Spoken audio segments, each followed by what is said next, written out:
November 2024. I just feel like, when I say like that, it feels like I'm doing a journal entry, doesn't it? Like captain's log or something. But no, this is no captain's log. This is just an Uber driver picking up my rider as I pull up here. Just gonna do a little turnaround here. This. There we go. A few people around here actually. This is interesting.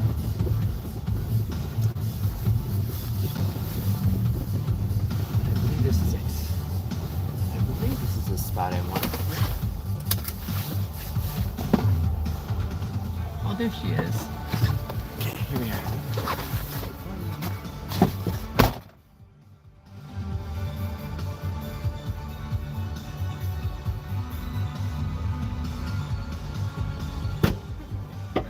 Thank you.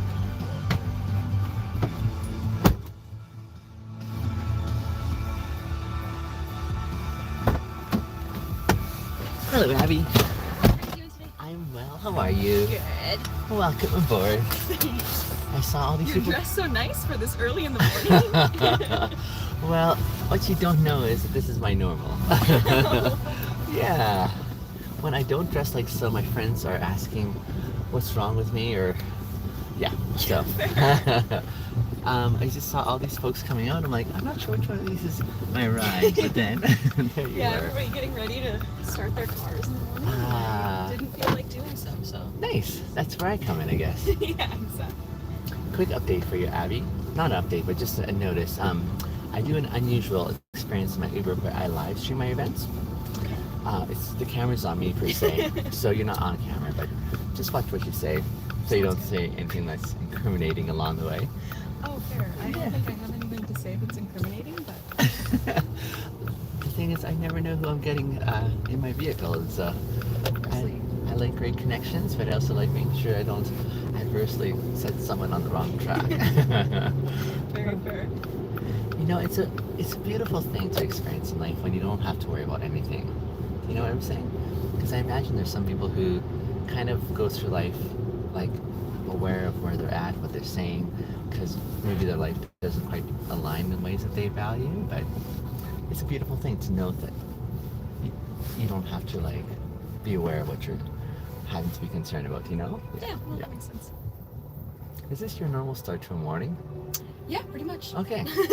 Does that make you a morning person? I guess so, yeah. Like, Okay. I work pretty early, so I You do? usually go to bed at like 9 o'clock. Okay. Is that by choice or out of necessity because of your work? Like, Both? if you didn't have to, would you do this early still? Yeah, You would. yeah, because I Okay. get to finish around like 3. But I mean, even if you didn't have to work early, Out of all, I think like, yeah, I don't know, something about my body is like the most motivated at like, at this early stage, Yeah. which is a brilliant thing to know. yeah, Yeah. It's like your most productive. exactly. Like if I were to sleep in past like 8 or 9, like my whole day would write off. Like I wouldn't have that like productivity. Yeah. Energy, Yeah. focus, yeah, all the things. I remember when I first discovered that insight that there are periods in one's day when they're the most productive. And I was like, oh, well, that's a novel idea. And for some, it's like late in the night, you know, and other people, it's like in the afternoon. And so, Yeah, it's why the concept of like an 8-hour workday for every single person doesn't really make sense. right. Right? Like, Yeah. everybody has that like productivity Yep. and like productive energy at like different points in the day. So true. What about you? The question is, when's my most productive zone? Or yeah, or like are you a morning person? Oh, thank you. We've talked so much already. All right, so for me, let's see here. You know, I've carried on a life that has lacked balance. So in my younger years, and even to this day, I have a lot of energy, but much more so when I was younger, that I felt invincible in a certain sense, where I was like, I can do it. I'm like invincible. And so I would like, you know, go off of like 3 hours sleep for every couple of days kind of thing. And I did it because I'm like, I can, so I'll do it. But now, as I'm getting older, my body, one, has told me I have limits. Yeah. I would say I'm ambidextrous, if I can use that word in this context. Yeah. I can either be a night person or a morning person. But I just need to make sure I have enough sleep on either end. Yeah, I can't So do when both do you ends. usually Uber then? Is it usually the mornings or do you? I aim for early mornings. Yeah. Yeah, I usually start maybe 3 o'clock in the morning, 4. And the theory there being if I start earlier, I can finish earlier. This is true. Yeah. Also, you're kind of avoiding a lot of messy situations in just doing mornings and afternoons. I feel like Messy as in what? as Uber in the middle of the night maybe can be a bit. Involved? Yeah. The funny thing is, I also do Uber at night times too, on the weekends. Oh. Yeah. So more fun. Oh yeah, but I mean, social settings like that I don't find them uncomfortable, nor do I find them intimidating. Yeah. Yeah, yeah. Oh, very fair. And probably pretty entertaining for your Live stream? Yeah. Live stream is actually a fairly new inclusion in my content creation. Oh yeah. So that's a lot of fun too, yes. But even more so, I would say, I don't know, like, the reason why I do what I do is I feel I have such a lion's share of amazing connections with people I get to meet along the way. And sometimes those middle of the night ones, in whatever state they're in, I don't know, they can be pretty impacting. Like, I guess in general, but oftentimes at nighttime when people are in certain modes, there's some unexpected, really beautiful and unchoreographed sort of experiences where it's like, I'm really glad I was here, Like, it might be a circumstance where I'm picking up a woman who's in an unsafe setting and she just needs a really comforting spot to be in, or it might be, I don't know, someone who has made some bad decisions and they're really, like, in a vulnerable space. And so, That's a beautiful way to think about it. thank you. Yeah. I guess I see the opportunity and then I'm like, I'd like to be in the middle of that space. Or at least available. Yeah. What is sort of like what's your platform about, per se? Just like I day-to-day? love the question. It's evolved over time. So if you're asking me now currently what it is focused From on. the beginning would be great. Oh, sure. We got a good 10 minutes here. Absolutely. I'm happy to indulge you. So it started off 5 years ago when I started driving Uber. At the time I was teaching, but I thought, what a fun side gig. I would love to try it. And maybe a couple weeks in, I realized this is like an amazing opportunity that I find suits me so well. And after some serious deliberations, I stopped teaching. I mean, I still got my contract, but I stopped teaching so I could do this full time, which is huge because I love teaching. But I thought, what an amazing opportunity in this setting. So I started doing this full time, and I was thriving. As I did it though, I started noticing, I feel I'm socially aware, socially intuitive. And so I can usually read people's, feedback. It wasn't the kind of feedback that was like, hey, that was a nice ride, thanks. It's more like, I didn't expect this, and this just blew my world kind of thing.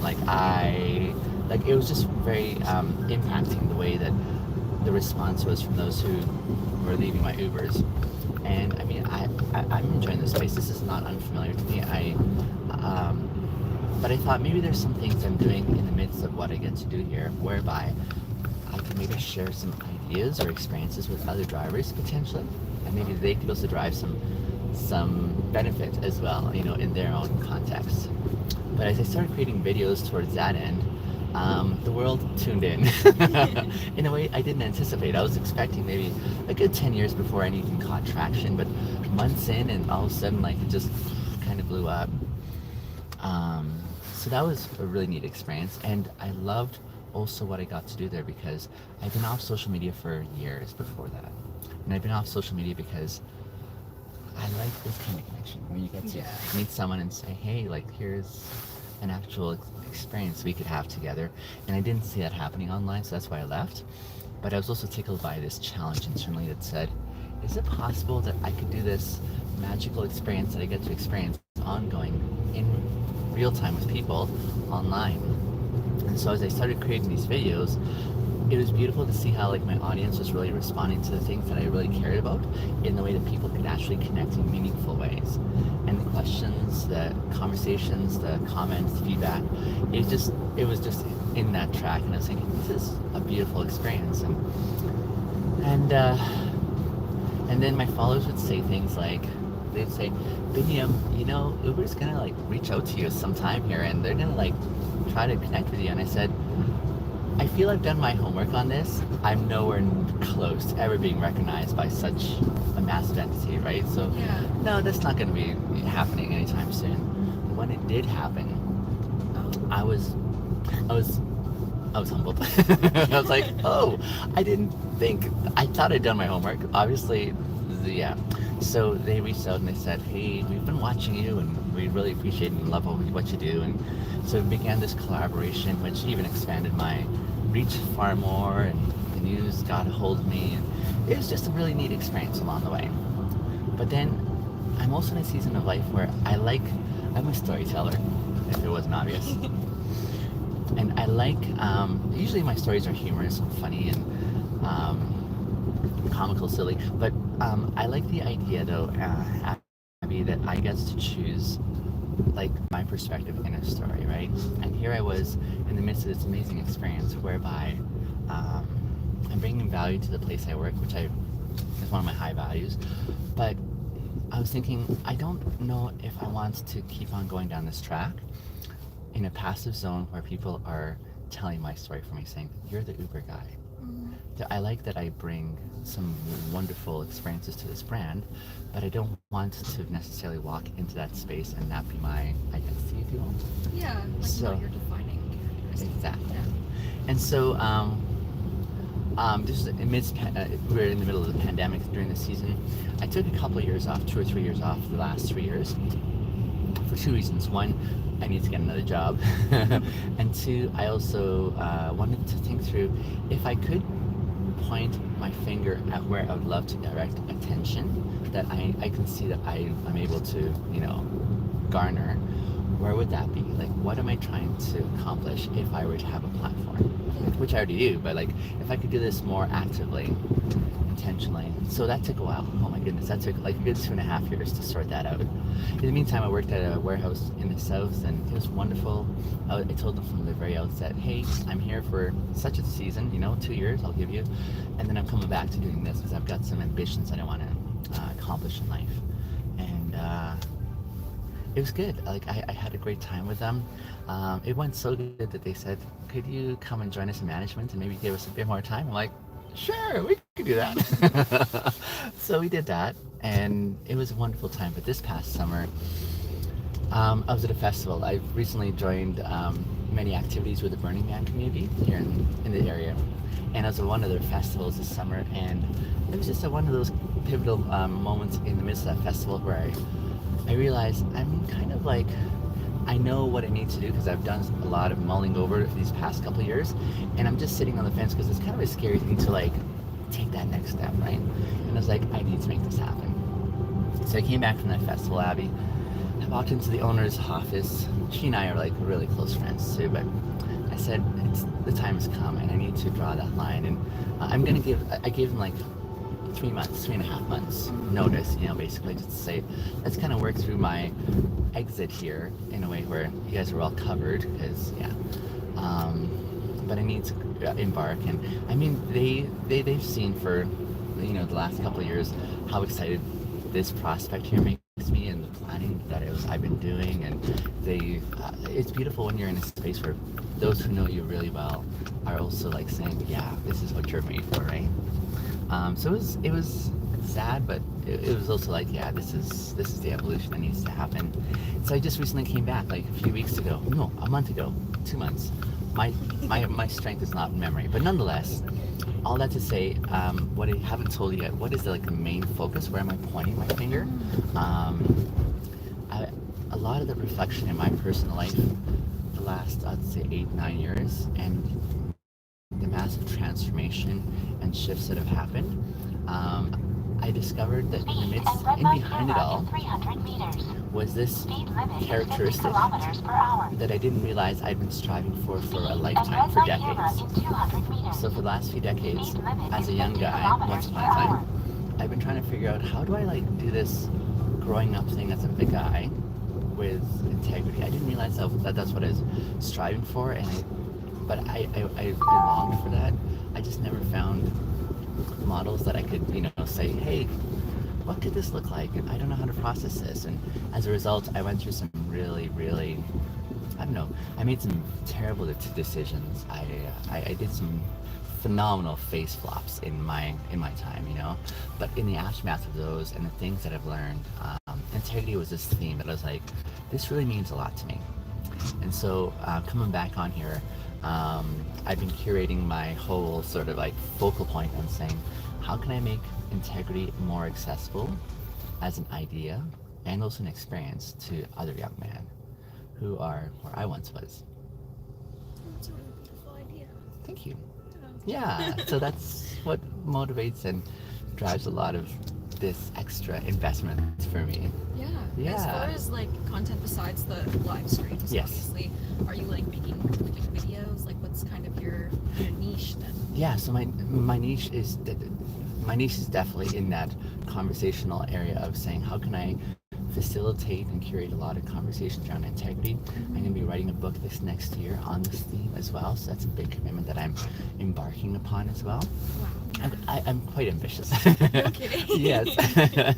But in the midst of it, I also, I would say one of my superpowers is just, I call them epic conversations. I enjoy a fair share of really rich engagements socially, and I know this is something that not many in this cultural context have. My sister, she was saying to me the other day, Bingham, she says, you've got no social anxiety. I'm like, I guess not. Like, I see what could be in these chances to connect with people. And I've learned, I think, at a core level, like what I feel we all sort of want to experience. And in that space where we want to be seen for where we're at, who we are, how we're wired and made up, and sort of like just that setting that says you're good as you are, and how can we now encourage more of that stepping into what you're made for. So it's a steady stream of those kind of engagements that this job here gives me an opportunity to experience and share. Yeah.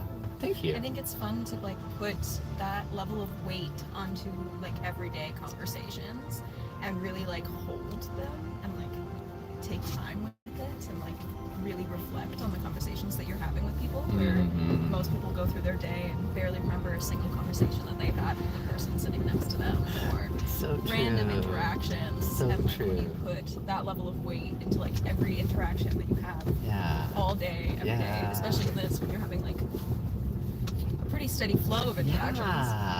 To put that much weight on them is really cool. You see why I feel so rich. Yeah. Okay. Yeah. Well, and I can't imagine that you would have to have a pretty strong social battery to put yourself in this situation as well. That's a good way to say it. Yeah, let alone that's a good way to say it. Facilitate conversations and actually actively participate. Yeah. Your social battery must be insane.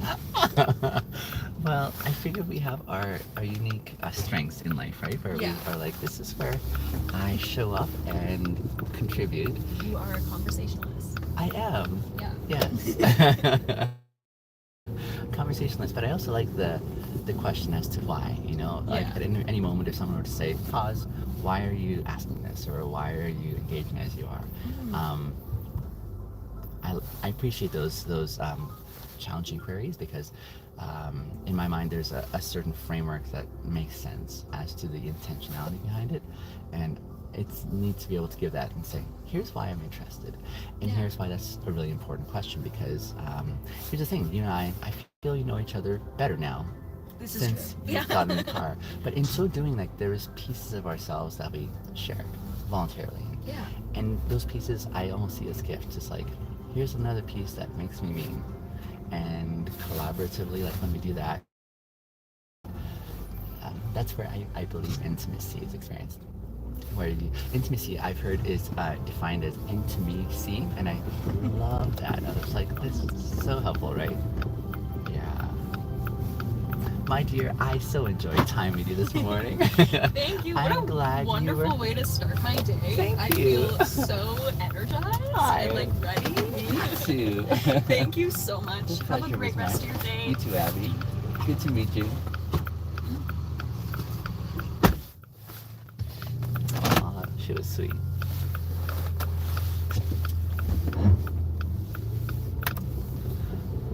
I hope you guys enjoyed that engagement. Mohammed, welcome. I see you're the first. Glad you're here. I hope you guys enjoyed that conversation I had with Abby. She's sweet. But yeah, tell me about your idea of what she was sharing about a social battery. I've never heard of a social battery before, but it kind of tracks for me, right? Um, and she was saying, I have an amazing social battery. That's what she was saying, which I don't discount. By the way, I'm about 8 minutes away from my next ride, so I might just go offline on this one here and come back again for the next live stream. But let me just finish my concluding remarks on my time with Abby. Social battery. Yeah, I guess it's it's a really good analogy or figurative way of imagining how much we have on offer socially, isn't it? So in my context, especially as an Uber driver who gets to see people ongoing, and as one who actively is open to like connecting and conversing and being present, that's a lot of that's a lot of, I guess, energy that is invested, isn't it? But I'm so grateful that I have that. I really am so grateful for that because I don't know, my setting is rich, I feel. But for others who are in the same space, that would be exhausting. And I've heard friends who shared with me saying, I couldn't extend myself that way, right? And I don't think it's a dynamic where we ought to be comparing ourselves that way because we each have unique skills and gifts that are so diverse. And so instead as a comparison part, I would probably say, is hey, what makes you you and how do you totally own that space, you know? Here's what makes me me, and we enjoy each other's contributions as a result, and so that's what I find compelling. All right, friends, I will see you in about 7 minutes for my next ride. Tune in then. I would love your company and coming along. Cheerio.